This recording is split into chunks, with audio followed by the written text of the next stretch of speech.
Hello, welcome back to another video. My name is Gemma and welcome back to December's episode of Hot or Not, a series of videos where I review brand spanking new releases so that you know whether it's worth your time and money to give them a whirl.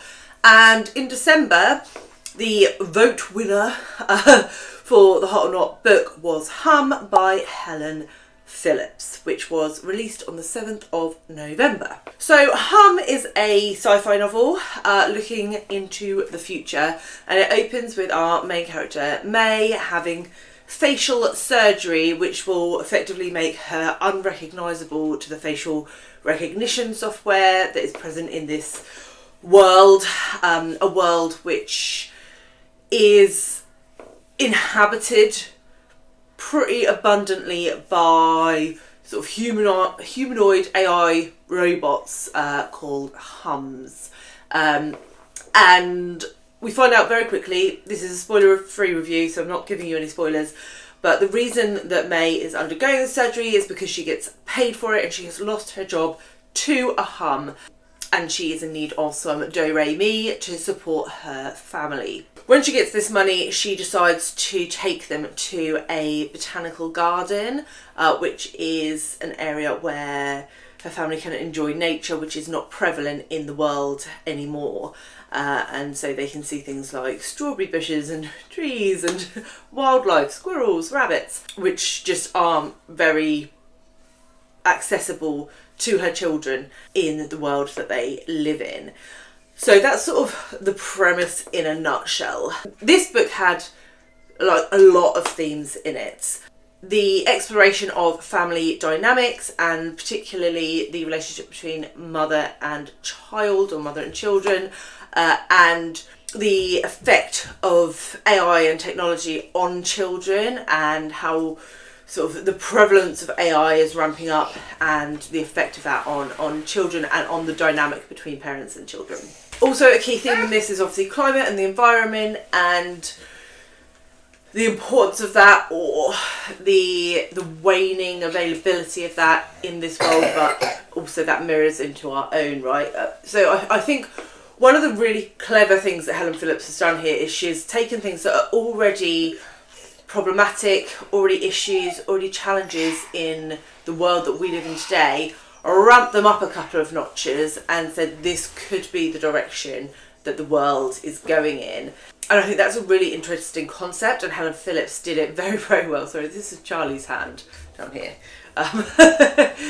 Yes, if you see a little hand, that's Charlie, my 5-year-old. So what did I like about this book? I think the overriding positive for this, for me as a reader, was that it was a very contemplative writing style and a very contemplative narrative. So it really made you think about some of the key topics and areas and how you would react in that situation. It just threw up a lot of questions that you're not really going to get the answer to within this narrative, but it makes you question the way the world works, the input that you have into that world, and whether it's being closely enough monitored, whether you're navigating it in the right way, particularly when it comes to the next generation. And so it just throws up all these questions and then never gives you an answer, because you're never going to get an answer, right? We don't know what the world is going to look like in 20, 50, 100 years. And the effects of some of the things that we are doing now, what are those consequences going to be? And so the whole book is almost holding like a dreamlike vibe, and the style of writing is quite sparse, quite simplistic, I suppose. It kind of forces the reader to fill in the gaps. So you don't get a full picture really of anything. It's sort of hazy around the edges, and you have to work out what you think. And I really like the way that Helen Phillips did that. It's a really clever way of doing it. Sorry if this is moving. There is a bus situation down here. I think the other thing that she did very well was to portray this very complex relationship between a mother and child, and also the differences between a mother and daughter and a mother and son, and a mother and an older child and a mother and a younger child. I mean, there wasn't a huge age difference between her two children, but you could see that there was a difference. The little girl was older and potentially more advanced, more intelligent, sort of questioning things a little bit more. Sorry, that's the bus horn. And the son was a little bit younger and a little bit more willing to be guided. And I just think the way that she created that dynamic between the family and then the husband as well was just expertly done. Very, very impressed with that. I think the other thing about this book is that even though it's quite quiet and meandering and almost there is a plot through it, there is a main plot line, but really the book isn't about the plot, so it's almost like this series of questions, as I sort of said. But on top of that, it almost instills this low-level fear throughout the novel, this fear about what is coming next and how do we protect our children and the next generation against technology and a warming planet and all of those things. And there's just this low-level fear that sort of partners the narrative all the way through, and I thought that was brilliant as well. So yeah, a lot to like in this book, and I think it's going to get quite a lot of hype as we move forward. I can imagine this being nominated for prizes left, right and centre, because it does so much, and I think it's one of those books that if you reread it, you would get more layers and probably more questions without answers. So yes.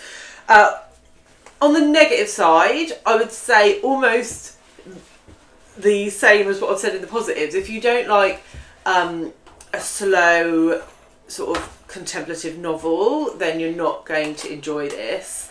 That said, that is not always my jam, but I think the topics were so thought-provoking that it made me love the book. So it's potentially not a book for everyone, but I would say if you're a literary fiction reader, then you're probably going to gobble this up. This is definitely for people who liked books like I Have Never Known Men by Jacqueline Hartman, or Minor Detail by Shibli. Oh, I can't remember the author's name. I'll put the book up here. And even Orbital, which I didn't like, but I think if you were a big fan of Orbital, you will also really love this. So it's sort of in that realm of books, but with this eye to the future and technology, which I think is what really sucked me in. So you can probably tell by the way that I've been talking about this book that I really loved it. It sucked me in. It was one of those that I just wanted to keep picking up, and it really made me think. So I gave it 4.5 stars, which is a pretty solid ranking for me. So I absolutely thought it was hot. I would love to know if you have read it, if you thought it was hot or not. Give me a flame or an ice cube emoji. Or if you haven't read it but you are considering it on the back of this review, I would also love to know that. If you are new and you're not aware of how the system works, at the same time that this video goes live, I will also be putting a poll up on my community tab to pick the hot or not pick for January, which will consist of 2 December releases for me to review. And if you missed the last episode of Hot or Not, where I reviewed A Song to Drown Rivers by Anne Liang, I will leave that here, and I will see you all very soon with another one. Bye guys!